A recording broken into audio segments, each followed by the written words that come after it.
What is going on, y'all? KMBest here. Let's take a look at the best decks to climb in Marvel Snap. For the first time in a long time, we are starting with Victoria Hand, and this is due to a couple of major factors in the current metagame. Major factor number one is Deafening Chord, which is uniquely good against a lot of the big move stuff, turning off things like Madam Web and Arachna, actually forcing some big move players to get Arachna out of the deck entirely. It is not a catch-all, but it is cheap enough and good enough that it is having a pretty large impact on the meta.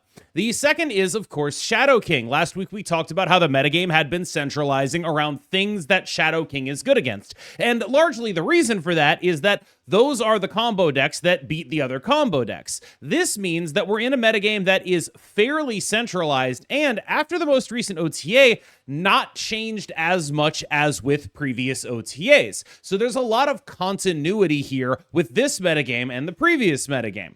This means that Shadow King still remains the premier tech card, and Deafening Chord at a very powerful card, honestly. A very reasonably strong card. Not the greatest of all time, but the cheapness of it makes it pretty easy to fit in decks, and that gives it a relatively large metagame share, has allowed Victoria Hand to rise back to prominence. And this is actually pretty key to understanding why this deck is still good. This is a deck that is very, very good at outputting points and playing a couple of cheap tech cards.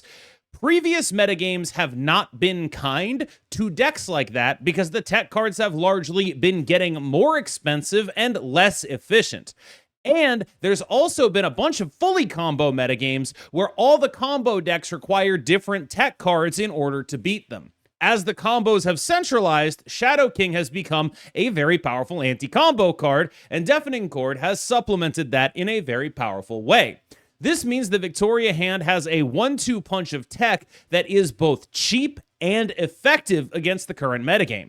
This is not a deck that is built for being a tech soup deck. It doesn't get to be a Shang-Chi Enchantress deck, but it does get to be a Deafening Chord Shadow King deck. And that is what allows it to be so successful right now. This has been, without question, the best deck I have played in the last week of Marvel Snap, maybe even longer than that. It is just absolutely a clear-cut elite contender right now. We can't go very far in a conversation of tier lists without acknowledging that, yes, move got a little bit worse with Sparky's nerf, and yes, Deafening Chord is quite good in this matchup, with any deck playing Deafening Chord having a lot of really good hits in basically any situation against move. However, this is still an immensely powerful deck. It really cannot be overstated just how powerful this deck actually is. The numbers here are very, very, very, very big. Full stop. This is a deck that has access to Cosmo and Juggernaut. Now that Arachna has sort of exited the deck in deference to Deafening Chord, this deck gets to be one big guy and a Juggernaut, which has always been a strong enough way to win games of Marvel Snap. With the addition of Deafening Chord, a lot less decks are doing the pairing of Shadow King and Mercury. That's not to say they shouldn't be, just that they are. Shadow King and Mercury, generally probably a little bit worse for this deck than Shadow King and Deafening Chord. So on the whole, this is a deck that is still extremely powerful at higher levels of play, does require a lot of understanding, not just of metagame knowledge, but of how your own deck works if you want it to be a good deck, but is still a very rewarding deck to learn. However, the one caveat I would offer here is that they have indicated that they don't seem to be happy with the overall state of move and how much of the power of this deck is invested into Human Torch. So I'm not sure I would recommend it as a safe deck to invest in, given, based on that statement, it is possible there will be further changes to the archetype. However, it is very clearly one of the strongest decks in Marvel Snap. Shem is just good. Flat out, just a good deck to be playing right now. A strong deck that is the only deck that has all of the problem solvers in the world right here. And generally speaking, there are going to be some engine-y decks that are good against you. Like, for example, when I'm playing V-Hand against Shem, it does kind of feel like it's basically impossible for me to lose if I just start doing my thing as the V-Hand deck. What Shem is really good at right now is snapping up the like bottom 50% of openings from your opponent. Like when you think about the way games play out and how your output lines up, there are games where your output perfectly lines up as a sort of engine-y deck like V-Hand, and there are games where your output doesn't really line up. And Shem is really good at snapping up victories in the games where your output just doesn't really line up, because it is consistently going to have the advantage that it needs, which is it has more energy than you. So if you're not doing something that is stacking in a way, if you're just playing guys, a lot of the times Shem is just going to end up going over the top of you. It's not a foolproof strategy. There are plenty of decks that are able to deal with what Shem has, but jamming all the tech cards in here is a way of saying, all right, I basically have a bunch of wins baked in whenever you stumble, because when I stumble, it just matters a lot less because my stumbling is still playing above curve. And then if you do your thing, I hope I have the wrench, metaphorically here, that I can throw into your engine. That's the ethos of Shem, and that's what's going on here. I will note the Heimdall here, you might have to cut it for an Alioth. This is a very like kind of a high infinite thing to do, where it's like everyone at high infinite is going to already respect that you have Alioth. So if you cut Alioth, then you get like a super sick juke in there. That's what the Heimdall is right there. I don't want to sit there and say like, this is the best version of the list, because this is one of those cases where I really do think high infinite is like kind of a different game, because you can expect all your opponents to recognize this kind of stuff, and rug pulling them in that way is very reasonable. This is one of those cases, and I want to explicitly call it out because I think when those cases pop up, it's worth calling them out. The Iris list is quite a successful list. This is a deck that has a bunch of good things going for it here. Largely, those things are not being as reliant on Deafening Chord as other things, and a lot of flexibility with where your cards are going, strapped in with a bunch of additional power. This means that this deck has a good combination of interactivity, removal in the form of Cannonball Mercury and Think First Steps, and the way to stop your opponent from doing things like Cosmo. There are issues occasionally that come up with this deck. Like, it's not ever gonna hard win a lot of games. Combo decks can still go over the top of you. There's a lot of things to be thinking about when it comes to how this deck plays out that I think are all worth considering. This deck does some pretty strong stuff. It is obscenely hard to play, and it is very difficult to snap with, because you are never going to actually be fully confident in things. If your opponents make the right reads, they are always going to be able to be in the game.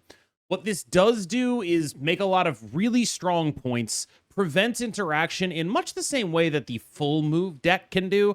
And I actually think that it's sort of analogous to the full move deck, but with more hard removal and less point scaling. And I think that that is a really interesting way to look at how this deck plays out. An alternate build on this would, of course, be LeSmoove, which has replaced Red Guardian with a Deafening Chord for purposes of ease of use. I actually do feel like Red Guardian, you know, I'm not saying it's like a better card, but it does hit more things, right? Like, this is a Deafening Chord. I really don't want to overstate how good it is, right? Like, Deafening Chord is a good card. I'm not going to sit here and be like, Deafening Chord is not good. But what it does for Victoria Hand is very specific to Victoria Hand, which is a deck that really needs its tech to be cheap. Decks that don't need that, it is not going to be nearly as impactful for. There are going to be certain situations where decks need that, like a werewolf deck or a zombie Scarlet Witch deck or V-Hand like we talked about. This is one of those situations where I don't know that it's true, and this is a deck that can afford to play bigger tech cards. The less you can afford to do that, the more you need Deafening Chord. This is not a deck that needs Deafening Chord the same way. It's a deck that likes Deafening Chord, and it's pretty good. It's a point package with interaction that removes your opponent's text. That's a very reasonable thing to do. Having just a cheap guy that you can use as a cheap guy, mix into your stuff, you like doing that. Don't get married to holding Deafening Chord in any deck that plays Deafening Chord, but especially in this one with Cosmic Ghost Rider in it. Just make sure that you get to do all of the things that allow you to spend all of your energy, output your power, interact with your opponent, and make a bunch of stats and hope that they can't make more than you because at least 3 of their cards probably don't have text. That's how this deck is meant to work. I think C3 is a good deck in specifically the worlds where people are doing a bunch of Deafening Chord Shadow King things. Like, if you play against C3 with Victoria Hand, you kind of just lose. If you play against C3 with the deck we just talked about, you kind of just lose. If you play against C3 with Arachnid, you kind of just lose. And all of that happens while also making sure that, you know, some of the time you don't actually just lose because you just get locationed if you're the C3 player, right? And I think that that is an awkward situation for the dev team, because I don't think you can reasonably look at Cerebro 3 and say this deck is actually broken. But the thing that prevents it from being broken is largely not up to either player. There's not a ton of interaction that is available when you play against a good C3 player because of the existence of Luke Cage and Cosmo, preventing any of that interaction from mattering in the first place. This means that good C3 players are just really, really scary things to play against. And it also means that this deck is probably going to not ever have the stats that are needed in order to be a deck that is a nerf target, which is a little bit awkward because at high levels of play, I think it very clearly is. And I think that people at low levels of play could do a lot by just sitting down and learning Cerebro, because the deck is quite powerful. Like, it is just a lot of stacking stats here. There's just a bunch going on. Destroy is a classic deck that has sort of become a microcosm of itself, which is to say, it's good, and then other things get figured out, and other things get figured out, and other things get figured out, and other things get figured out, and then it's a little bit worse, and then it gets a little bit worse, and then it gets a little bit worse, and then it gets a little bit worse, and then it gets new tools. Like, I don't know if you guys have looked at the data mines. There's like a new Wolverine coming out next month. There's like some other cards that interact with Destroy. Maybe one of those will be able to revitalize this archetype. This is still a good archetype, but it is slowly becoming stale, and I think that that is a lot due to it has less ability to get to its ceiling than other combo decks like Move do. It has less ability to protect itself than other combo decks like Move do. And it loses to sort of all the same things, right? Like, if you're a Destroy gamer, your opponent throws priority and Shadow Kings you, there goes your Deadpool. There's just kind of a lot of predictable output here. When you compare it to Move, it loses on predictability. It loses on protecting its stuff. It loses on access to its ceiling. And that is largely the thing that holds Destroy back, is not so much that Destroy is bad, but that other decks are doing what it does in terms of exponential scaling, but have more access to the ceiling because, unlike Deadpool, Human Torch can move multiple times in a turn and double multiple times in a turn, and that just sort of fundamentally means that you have less bad draws because you can draw your Human Torch way later and still access all of the points within it. And Deadpool is just simply not like that. He is the base level of exponential scaling in Marvel Snap, so whenever another one is good, it's usually going to be better than him, and that's kind of what's happening right now. This card is a pretty reasonable deck. I want to start this one out by saying I don't think you actually need to be playing Zombie Power Man and Zombie Colonel America here. They're cool. I like them. There's nothing wrong with them, but I think you could very easily just go play like a normal, smaller version of this deck, right? Like, go get like a Meek back in here. Just play normal discard, go do all of that stuff. This one is built for max output at the cost of, I would say pretty reasonably, a bit of clunk. The max output here is, like, that's the reason the deck is being built like this, because we're kind of in a metagame where what we want to be is max output and least vulnerable to various interactive pieces. Deafening Chord's release has actually been, you'd think it'd be really bad for discard. It's really bad for the other kind of discard, the bullseye discard, but it's very fine for Dracula specifically, because what it does is it takes people who were playing cards that worked against Dracula, Red Guardian and Cosmic Ghost Rider, and it says, hey, don't worry about that, play Deafening Chord now, it's cheaper, and Dracula is very specifically a card that card does not work on. And so that is something that this deck has going for it that I think is pretty cool. There's obviously like, ooh, I'm going to Malekith into my zombie Colonel America, and that's like a really sick thing you can do. There are ways to play against this that I don't think are particularly well known, but they can pan out in ways that are awkward to you because you are not a Swarm deck, because you're a Dracula deck and all of that. you can end up maybe screwing yourself over a bit if your opponent decides not to contest the zombie power man. Khonshu obviously really, really powerful in terms of you're probably going to discard something real to the zombie power man, which means you're going to need that Khonshu to get back something that you actually care about. It is very likely that that happens. Sometimes your opponent will just simply not contest it, and then you have to be ready for those scenarios too.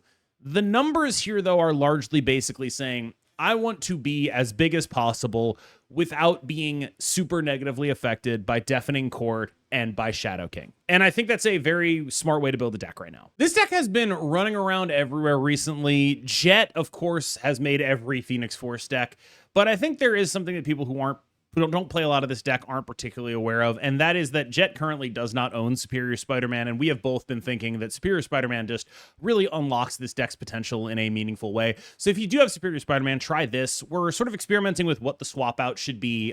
Is it Kitty Pryde from the original list, which is what you're looking at right here, or is it supposed to be Zombie Mr. Fantastic? I've opted for Kitty Pryde. The reason this matters so much is it's effectively, when Superior Spider-Man is on, a lot more combo lines open up to you, right? Normally, if you want to be able to do multiple zombie giant man, that means that you have to kill him off before turn 5, right? And because he costs 5, that's really, really hard to do. The only real way you have to do it is you kill him off with a Kid Omega while playing him on 5. But if you do it like this, what you can do is play him on 4, Venom him, revive him with Elixir on 6, right? You can do a lot of things of that nature, right? Also, if you have 7 energy, what you can do is play him on 5, then Venom him, Phoenix Force him that same turn. That 7th energy on 6 and that 5th energy on 4 are really what you're looking for out of this card. And that allows you just so much more in terms of combo access. Because what this deck is on a base level fundamentally about is playing 10 million zombie giant man stats. And in order to access your best ability to play a bunch of zombie giant man, you need that 5th energy on 4 and that 7th energy on 6. And that's what Superior Spider-Man is providing here. This is a very, very strong deck when it does what it's being asked to do. It does some really good stuff. It is ultimately just stats, so you can get got by other decks that are just stats. But because a lot of this is like stats that get recycled in various ways, what you're effectively doing is you're looking at every other deck that's like just stats, and you're saying, look, you cannot Shadow King me everywhere. I will always be in these games. I will have several massive guys. One of them might even be able to move.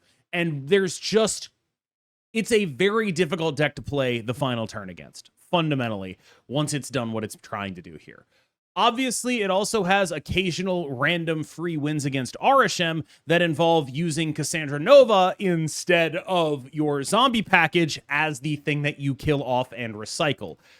Firehair does really ridiculous stuff if you're able to make this work, right? Like, if you can set up something that's like the Hunger into Firehair into Superior Spider-Man, and then you just start doing a bunch of really stupid stuff like Zombie Giant Man, and then you blow up the Zombie Giant Man, and then you revive the Zombie Giant Man, and then you revive another copy of a Zombie Giant Man because you blow it up again.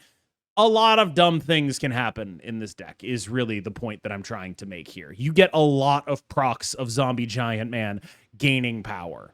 That happens a lot, and your Firehair can do a lot with that. We're going to talk about a couple of decks that are just sort of like Deafening Combo and Nothing Else decks. Deafening Chord and Nothing Else decks. This is the first of them. It is like if we're being realistic, there is no hard interaction here. It is just Chord and some stats, and there's some disruption in the form of the Annihilus package, but like, let's be real about what this actually is. This is a man walking outside wearing a bikini bottom and saying, I am going to rely on this to protect me. And legally speaking, it does. But it won't protect you if a bear attacks you. You know what I mean? Like, if you walk out there dressed like Borat, that is, legally speaking, clothes. You are not, legally speaking, naked. But it's not going to be super helpful all of the time. So that is sort of where this deck is aimed at, right? Like, there's other disruption in here, right? Like, you got rocks, you got the ability to annihilate some stuff over, you got some hand disruption, you got all that. But if your opponent is able to actually, like, do the things that they want to do and draw the cards that they want to draw, and they combo you, and you're looking at your Deafening Chord, and just, like, imagine playing this against, you're playing a Deafening Chord deck, they have a Dracula, and you're just like, I see. I guess I just have to combat that with my stats then. And you do have the ability to do that. Like, I don't want to down talk this deck too much, but it is a bit like just being like, look, it's fine. I'm not going to run it. And my opponents just simply aren't going to get lucky on me. Another example here, like, yeah, legally speaking, there are other disruptive pieces in here. We can annihilate some stuff over here. But if our opponents set up our combo and Deafening Chord doesn't do anything about it, yeah, it's going to get got. Now, I do think that it's good that these decks are, like, actually nominally playable. Like, these are not awful, garbage, terrible-ass decks. You can play them in high infinite, and you'll do okay. And Deafening Chord does a lot for that, because it probably wasn't true before Deafening Chord. Just the fact that you get this, like, little bit of a free roll, that's a pretty nice thing to have. Is it necessarily enough to fundamentally change what these decks are about? I don't actually know. I did pretty okay with this deck. I think I went positive cubes, negative win rate, which is, that happens. But it's the kind of thing where it's like, this does do things. There probably is something here, but I just don't know that it's enough to make me say, like, I want to play this over something like V-Hand. Like, if I'm doing my cruel, cold calculating, if I put that hat on for a second, it's hard for me to want to play a deck like this instead of the V-Hand deck, which has a little bit more reactivity, and frankly, I think also a little bit more power.